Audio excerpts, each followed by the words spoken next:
people when come to you and they ask you for selfies, or I was just watching it, they give you a compliment, how you take it? It's humbling. You know, I've been in the industry now for about 10 years. Yes. And I think what keeps me going and the thing that gives me energy is the love that people shower and the, not necessarily the compliments, but the positive energy. So I'm always humbled by it. It's always very inspiring to hear that. So you most of the time you were in like US, you know, your studies and your culture, everything. How come like when you sing a song, nobody can imagine the voice when it comes out? Oh, he's a Telugu guy, he's a Tamil guy, he's a North Indian. You know, the voice is like wonderful. How you discovered yourself that yes, you can sing in other languages of India and you can do justification of that. Sure. So I grew up learning Carnatic music Yes. from my mother. So in Carnatic music, all these languages are there. Telugu is in so many Tyagaraja Kirtanas, and then Tamil obviously is my mother tongue. Yes. And then Sanskrit. So these languages have been a part of my consciousness from a young age. But then once I got into the industry in 2012, that's when I really got, especially with Telugu, that's when I really got to dive into it more, understand the intricacies.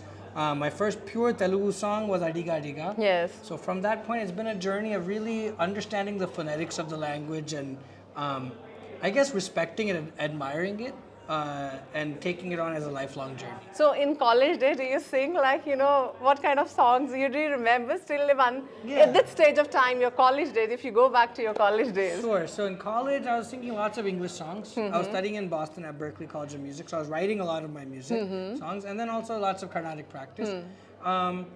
Rahman sir's songs have been a kind of a fixture in my life since I was a kid. Okay. So I would always hum his tunes. Again, not really sing the lyrics as much, but the melodies. But then once I got into the industry, which was at the end of I studied college from 2008 to 2012. That's when I graduated. So from 2012 onwards, that's when I really started paying attention more. Again, like I said, the melodies have always been a part of my life, but then the lyric and the songs as a whole, I kind of started diving in. You bond with the music. I think when you were 3 years, you sang something like, you know, you start singing. Yeah. I mean, it's a God blessing, or I think in the blood the music is there. Sure. So do you still remember when somebody tells you that when you were 3 years, you will start singing? How you take that? There's little videos here and there. So when I Okay. watch that, I can see like similar mannerisms. Okay, they have the videos when you were 3 years like and you were VHS singing. tapes, yeah. So Okay. my first time singing on stage was when I was 3. It was a Carnatic song, and my mother, she has a Carnatic music school in San Francisco. Okay. So that started in 92. We moved to the States in 91. I was born in Chennai. And then 93, I started kind of singing, and I insisted on going on stage. And from that point, it's been no looking Who back. pushed you on the like you've I gone really to your, wanted to do it. So- it's internal, nobody pushed you. Well, my parents understood and realized that I had this gift for music early on. But her students were singing in that concert in 93. And then I insisted that I also wanted to sing. My sister was also singing. So since she was doing it, I wanted to do it. And I think they thought I'd get nervous or something, but I loved it from the moment. And again, this is mostly stories I hear. Yes. I obviously don't remember what it was like when I was 3.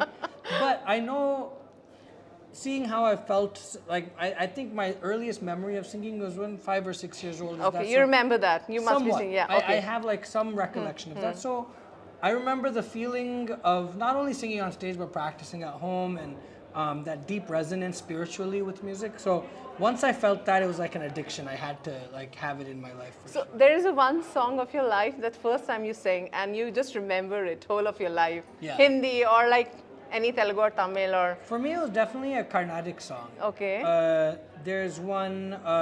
You remember still? What's your age right now? 33, Now right? 33. I remember. So from we when I are was, going back to your we are going totally back, you know, in your childhood. There's one Tyagaraja Kirtana. Vidajala durana manasu vinara.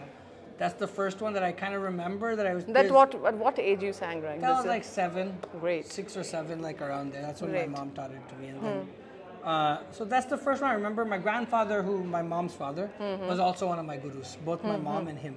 And I remember he's the one that taught that song to me. He was very happy when I would sing it. So I have some fond memories of that. that. Great, great. And how's your relationship with the mom? Like, he's a guru also. Yes. And she's your mother also. So mother and guru combination. Yeah. How it goes well. Well, younger age, she was super strict. Yeah. Very strict, and I'm glad both She my used to parents. slap you? No, none of them. You had slaps? No, but she would tell me, like, what she would do is I would sing.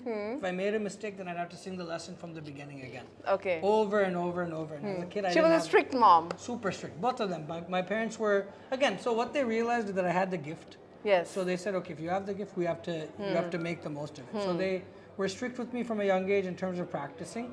Obviously, as a child, I didn't like that, and I wanted to go run around and do what kids normally do. Are you like a naughty or like a free? Yeah, But yeah, of yeah. course you are. Yeah, I was running around, always up to Naughty no guy. mischief, yeah. Okay. But then once I got a little bit older, probably around like 18, 19, Yes.